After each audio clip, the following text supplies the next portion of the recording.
this wonderful, wonderful, beautiful, and intelligent woman. This is a woman who is in the world of finance and venture capital. That in and of itself is a rarity, as we all know. Okay, you might not know, but now you do know. She has to play with the big boys, I'll say that way. So she's got a lot of different insight that she'll be giving us. Actually, you'll hear a little bit more about her and her relationship, because remember, it's power partnerships. Her relationship with the next woman who is coming out. And we've got Dolly Singh, come on out. Hey. All right, Dolly, Carmen, power moves for a more powerful you. So here's what I'm gonna do, because you know, you're fashion. So there's no way you could be in fashion and not have the tape on your mic not showing. There, it's not you, it's perfect. See, you're like, see. Okay, why did I have to do that whole thing? Because Dolly is in fashion, but beyond fashion, Dolly is in tech. And she's gonna tell you all about her tech-enabled fashion footwear line called Thesis, Couture. Now, Dolly, she's worked with the likes of Elon Musk and such, and you know, she'll tell you all about that. Dolly, Carmen, we're ready to talk about power moves for a more powerful you, and we're starting right here, right now with all of us. So please, come on, let's take a seat. Before we move on to even your relationship with Carmen and how you all met and funding and all those other good things, tell them about the heels. Tell them about the product. Absolutely. So Thesis Couture is a fashion tech brand, and basically what we're trying to do is combine engineering and fashion as it relates to footwear for women. So when you're wearing high heels, you know, your body's doing all the work, because you're basically just being propped up on your toes. So all of your body weight is pitch loaded on the balls of your feet. Your heel bone is a big, strong bone. It was designed to carry your body weight. Your toe bones are like the size of the tip of your pinky. So they didn't sign up for that job, right? So putting high heels on is really kind of like the opposite of what we were anatomically designed to do. So the next step was, okay, if there's a design opportunity for improvement, why hasn't somebody else already done this? Because there were clearly lots of people in the footwear industry that were making lots of money. But when you look at the industry, you find that design houses, all of the companies that you guys think make shoes, Gucci, Prada, Dior, Jimmy Choo, Steve Madden, Nine West, right? None of them actually make shoes. They make sketches of shoes. Those sketches go to a factory, and the factory makes this product and sends it back to the design house. They iterate, and then that's how then products are eventually branded and come to market. But what's missing in that equation, right? You have artists, which are designers, and you have craftsmen, right? People on the factory floor. But there's a $40 billion ecosystem with no engineers. That seems insane in 2018. So that's kind of how it all started, was I felt like all I had to do was interject some engineering and maybe something good would happen. And because I'd built a strong network in engineering, I felt like I was uniquely equipped to bring a level of talent to the problem that normally wouldn't look at the problem. Because let's say you were Nike, which is like the world leading footwear company. Mm-hmm. If you called Garrett and Hans and said, hey, we need your help making a shoe, they probably would have been like, well, we're kind of busy making rockets and trying to go to Mars, so can't help you.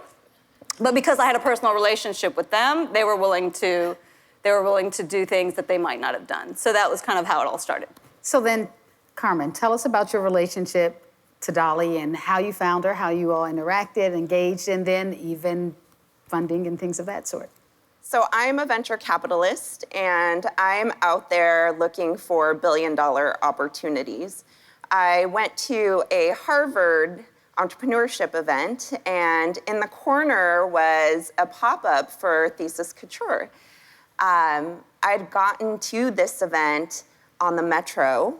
I was wearing my flip-flops, and as soon as I got a block away from the event, I put on my shoes. We all understand. Oh, okay. Yes. A number of us understand that. So I did that because my shoes were beautiful but incredibly uncomfortable. And so when I went into the event, I made my rounds, networking, and I saw Thesis Couture, and I was really curious about what the promise was, comfortable stilettos. No way, I thought in my mind. So I put them on, and I was in love. I'm a runner, and so I always tell Dolly that, I care a lot about, being comfortable, which is why I wear my flip-flops places and then put the comfortable shoes on at the minute I need to.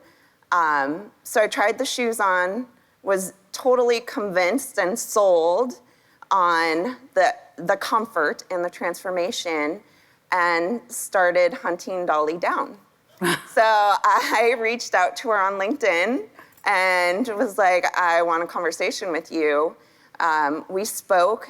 I was incredibly impressed by her vision and her strategy. What she's trying to do is transform an industry, not an incremental change, but a complete transformation. And to me, that represents $1 billion opportunity.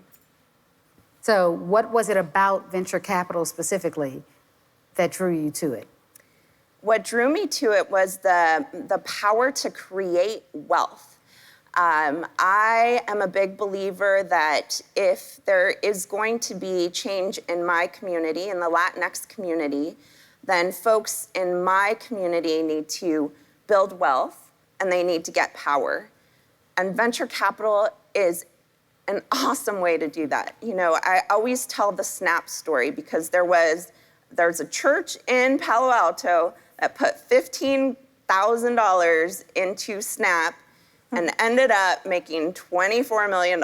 That's just one example of the potential of venture capital and startup investing. So what is a move you made that you did not know at the time was going to be a power move, but turned into a power move? So when I joined SpaceX, I was shutting down my book of business. So I'd spent 6 years building an executive search firm. It was a small operation. It was a nice lifestyle business. I had 3 kids, worked from home. So it was, kind of a cushy situation. And similar to Carmen, I was pretty comfortable. I could have done that literally for the next 25 years and been fine. But I was kind of hungry for something that made me uncomfortable, right? That made me not sure I could do it. And so when I interviewed at SpaceX, I was offered a startup salary and equity. And at the time, I didn't even know what equity was, right? So I'm looking at my current compensation, which is here, and then my offer, which was here. And I'm like, this makes no sense. But I was so enamored with what they were doing. Elon explained to me how equity works and that, yes, it's a gamble. But if we end up on the right side of this thing, you're going to end up 20x ahead of where you thought you were going to be, right? And so I said, okay, let's jump. So, when I joined, we were 6 weeks away from running out of capital. Oh. We had just blown up our second rocket. And I think Literally. Literally. So our hardware was falling out of the sky. We're running out of money. The story in the LA Times, it's not the Elon Musk people think of today, right? At the time, they were comparing him to Jim Jones, right. And everybody that was working for him was committing career suicide by drinking the Kool-Aid, right? So it was all the logical signs said this is insane, but it was something that was moving and exciting and scary. And so I was like, let's give it a whirl. And it turned out to be one of the smartest, probably the smartest thing that I've ever done. Well, this is a perfect time to open up the floor to questions. Hi. I was wondering if, just because I've always worked with people who don't look like me. I'm usually the only person that looks like me. I'm the only girl, I'm the only black person, I'm usually alone in that. And I was wondering if your support systems or the people you confer with or talk with look like you, or if they look like, everyone's conventional, the idea of your boss, like someone who doesn't look like you, and if you think it would be more beneficial to have people who look like you and identify with, who you are and around you, giving you advice and how to move forward. Because I always wanted to have someone to mentor me who looks like me. So I feel like I always benefit more from that. So what do your support groups look like? And do you think that you would get more out of it if they did look like you? So I was at Dimensional for 15 years before they decided to move headquarters. And I did look around and I said, whoa, I need to really get into networking because I'm not gonna move and I need to figure out what my next job is. And I did reflect on my network. I didn't have any professional Latina friends at all. And so I joined an organization called Alpha. And that organization is a national organization, and it supports Latinx folks in finance and leadership, and it was extremely helpful because it was a safe zone for me. I didn't have experience talking in public. I didn't have experience selling to corporates. And through this organization, I took on leadership positions. I became the chapter president of the LA chapter, and I was given that ability to speak on stage to thousands of people, to sell sponsorships to, Coca-Cola and Target. And so, yeah, I think it's definitely a benefit to surround yourself with peers. In venture capital now, I'm a part of women in venture groups. I started a poker night because I would go to events and all the male VCs would talk about how fun it was to, play poker together. They would talk about the night before and how cool it was. And I thought to myself, oh my God, I want to play. And I didn't have that network of friends. So I started a Women in Tech poker night. And I got it sponsored, and I do it a few times a year, and it's amazing. I lose my money consistently. To charity. Yes, charity, for a good cause. Yes. For a good cause. I had beginner's luck like the first time, and then ever since then, I'm just getting creamed. But, I mean, my 2 cents is I think you have to do both, right? Like, there are things where I can talk to Carmen about it because she is a brown woman, and a brown woman who's facing fundraising can relate in a way that somebody else can't. But if I didn't have like Caucasian male friends that are like, came from wealth, I'm a first generation immigrant, right? Like my family didn't come here with money. So I never really knew wealthy people, but, when I was growing up. But if I hadn't had the comfort during my professional career to reach out to some of them, then I wouldn't have as robust a network as I have now. So you don't want everybody in your network to look like you. You actually want as many people that are as different from you as possible, but you definitely want some people that can understand where you're coming from, especially as an entrepreneur or business owner. Nobody understands it unless they've done it. So if you are an entrepreneur, you need other entrepreneurs in your support system. Otherwise, your mental health will definitely suffer, right? So I have a strong family. I have a great husband. I'm able to let off whatever steam. If I need to cry, I have somebody to cry to, right? So you need that, but don't limit yourself to just what you're comfortable with, right? That was a great question, by the way. Yeah. Anyone else? Hi. So Carmen had mentioned that you have a certain strategy before you walk into a meeting to bypass the idea of what you actually look like. And, people have a certain perception of you by the way you look. I'm in fitness, they look at me, they think I might want to kick someone's butt for just like a few minutes, and that's not me. So both of you, I'm sure, have the similar strategies or different strategies as what tactics do you use and what type of strategies do you use before you walk into that meeting so people who talk to you know what you're really truly about, not what just you look like? I mean, I'm kind of a loudmouth, so I really don't overanalyze, right? So I did find, though, that in tech, even though it was male-dominated, I used my voice as a woman, very assertively. And I was able to sometimes have conversations and use my empathy or some of my communication skills in a way that my male colleagues might not be able to. So I always used what somebody might consider a weakness to my own advantage to whatever extent I could, right? It is, genuinely much more difficult. Statistically, 3% of venture capital goes to women. So you can't avoid it, I guess, right? But I think the best you can do is have an understanding of your audience, right? So any meeting, the homework that I usually do and the best, takeaway is I really, really obsessively stalk the person that I'm meeting with so I can understand what motivates them, what's their trigger, right?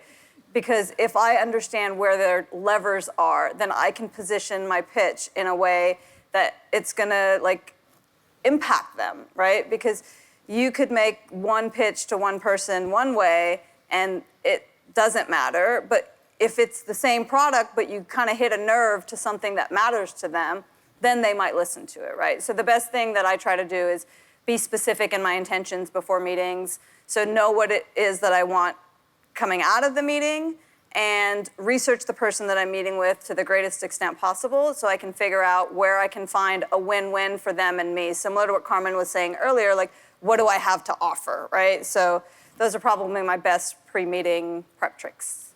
Any other questions? We have time for probably one more. So for you as an entrepreneur, because I'm an entrepreneur, was it worth it getting the investor? And for the investor part, was it worth it going into her business? And if so, how long is your contracts and what is the percentage? Well, a lot of questions. So for me, was it worth it? Absolutely. I wouldn't have gotten to the point where I did if it wasn't for my investors. They've all been tremendously kind and patient, so I'm super thankful for that.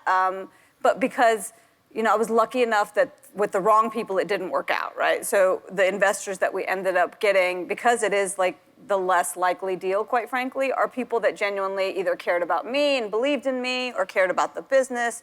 So I'm super thankful for all of the people that have invested in us. And, I think terms of the deal always depends on any business. For us, our first valuation, we raised on a $10 million valuation, which was really high for our startup and was really hard for me to get people excited about. So I made the barrier more difficult than I needed to, quite frankly. But like I said, you go and you learn.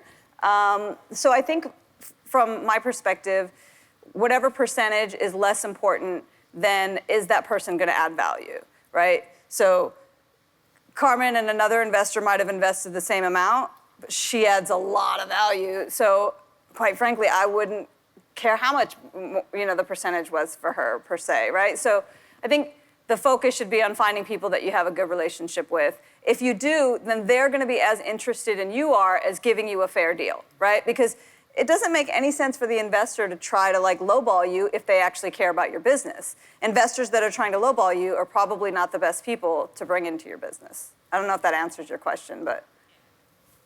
And for me, it is a power move because the fact of the matter is that my partners and I are getting started. So we have a small fund.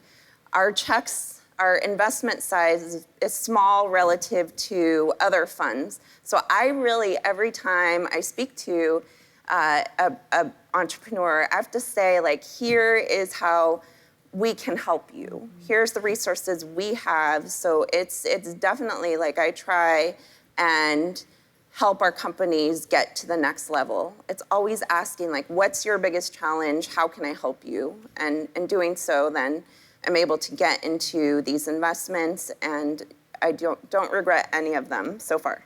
I think the money should be the least valuable thing your investor gives you in an ideal scenario, right? Because money you can get theoretically from anybody, right? One person's check is as good as a different person's check. But if that check comes with energy and intention and excitement, right? Carmen evangelizes for us. She goes places and tells people how awesome we are. That's much more valuable than the money alone. I'm here because she introduced me to Kwanza, right? So that's where the real value comes from, if they're passionate about what you're doing. The end. Everyone, give a round of applause to both Carmen and Dolly. Thank you both so much. This was wonderful. Only going up. Come and meet me at the summit.